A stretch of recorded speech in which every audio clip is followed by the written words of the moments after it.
Hello, my name is Kathleen Lisson. I am a lymphatic massage therapist that helps clients with a longevity medicine protocol. And this video is going to talk about my experience with DNA testing with the company Alter. It's not sponsored. I paid cash for my testing. There's no link in bio. It's just my experience of getting this DNA. So if you're a massage therapist that helps your clients with the longevity medicine protocol, you can kind of understand why your clients would get this and what they're learning from this service.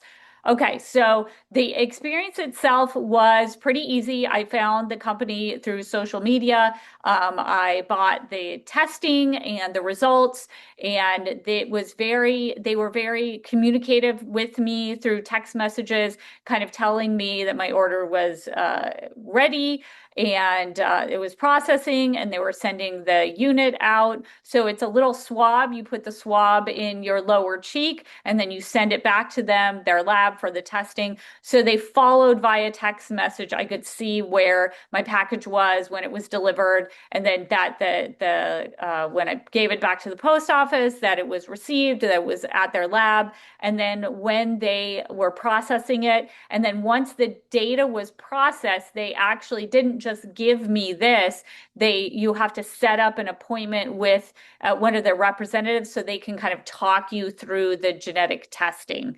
And that's kind of similar to the genetic testing I had for if I have any potential markers for cancer. So I've had that type of genetic testing before.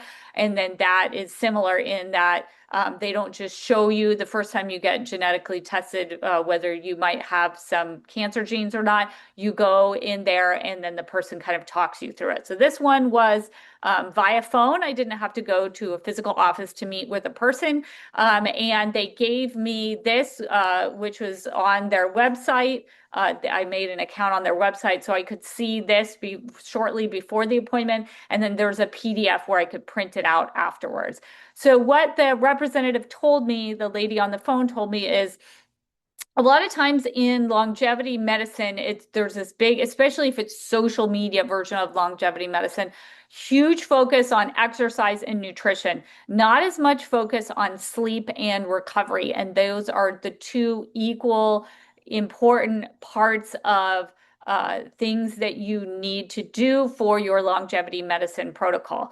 And so the DNA that they grabbed from my cheek swab can tell what my strengths are, my weaknesses are as far as my DNA. So I get a little bit of a deeper insight on what I particularly in my body can be doing for longevity versus just listening to a bunch of podcasts and taking the average advice that's given to everybody. So let's look at specifically what I got, and then I'll show you some of the results and how I'm kind of tweaking my personal longevity medicine protocol to work with the strengths and the weaknesses in my DNA. So the end game for Alter is after they show you this, you can go forward and get a tracker, and then they will use this plus the information with the ring tracker that they give you to give you a personalized workout and recovery and nutrition protocol.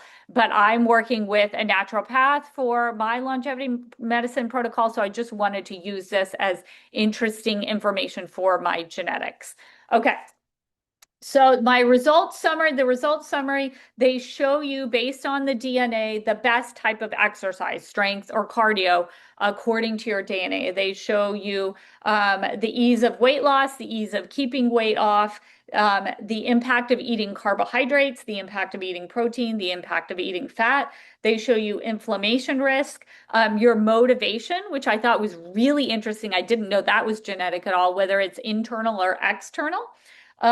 Your inflammation risk, your bone density risk, your mental decline risk.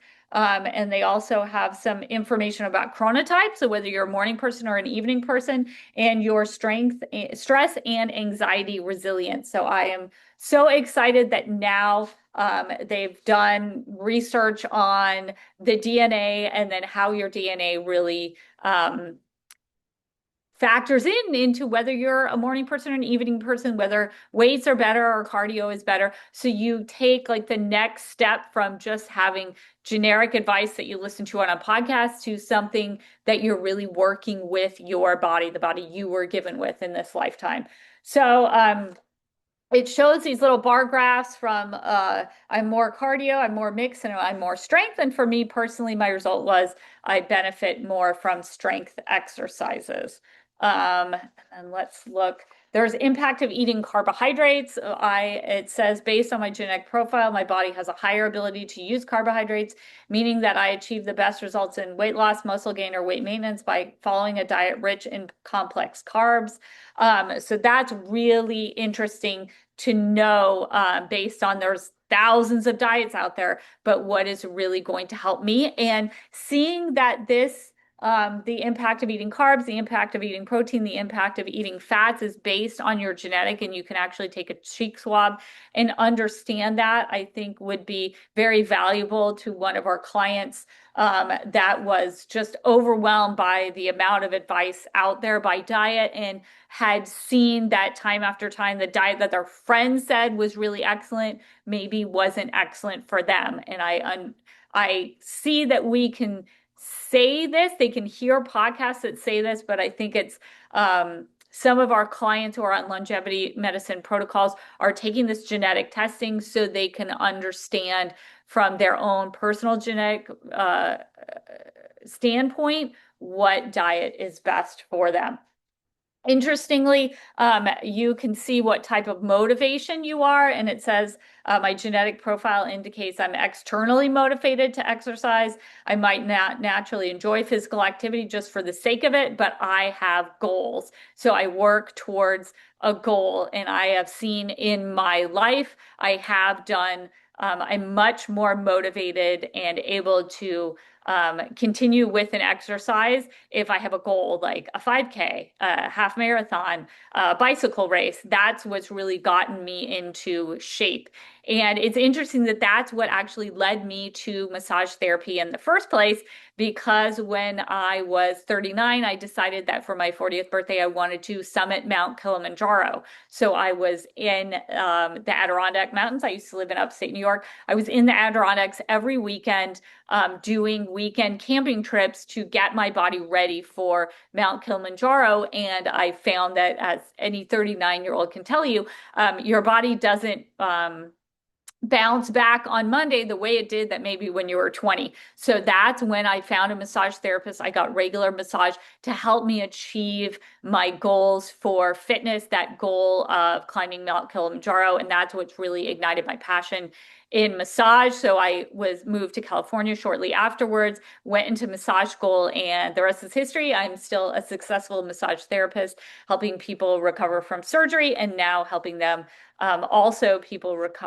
help optimize themselves if they're in a longevity medicine protocol to add massage to that.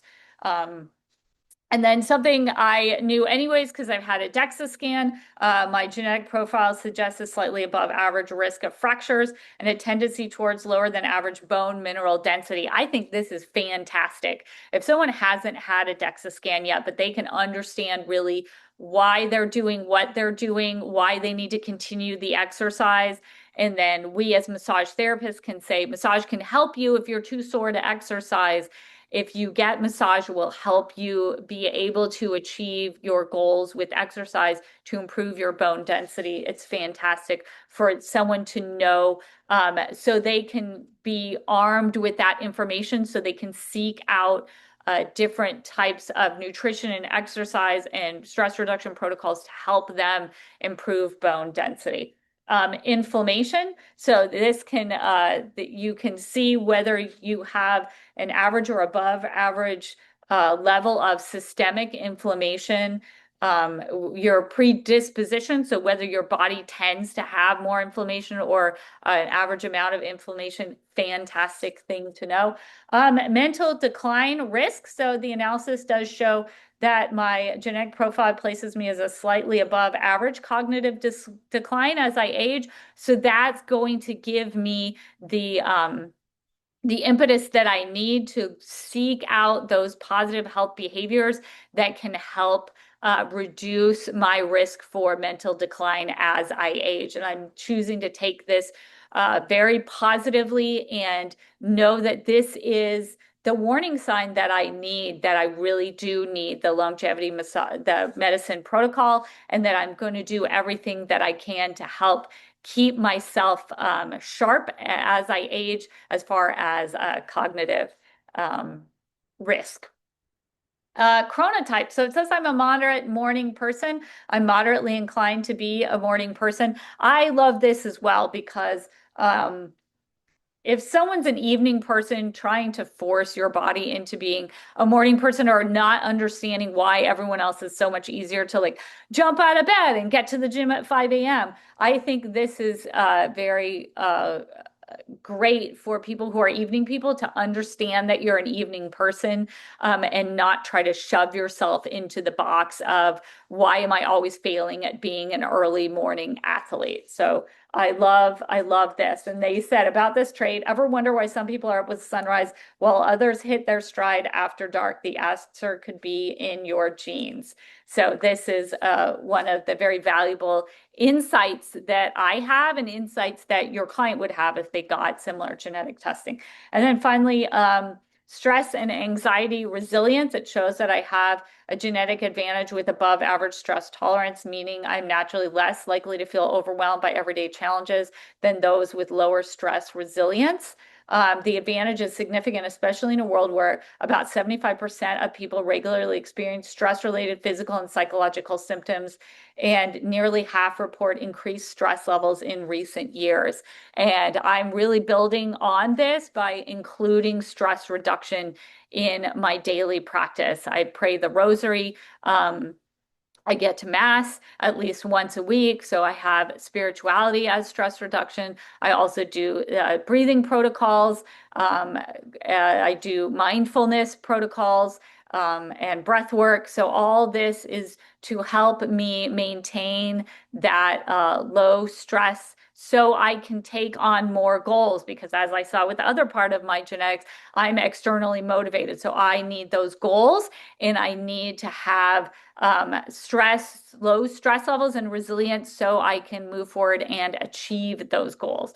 So it's kind of a mix, this video, like me personally, and then also what people might see if your client had a longevity medicine protocol and they were asking you, like, what do you think of, genetic testing? Have you had genetic testing?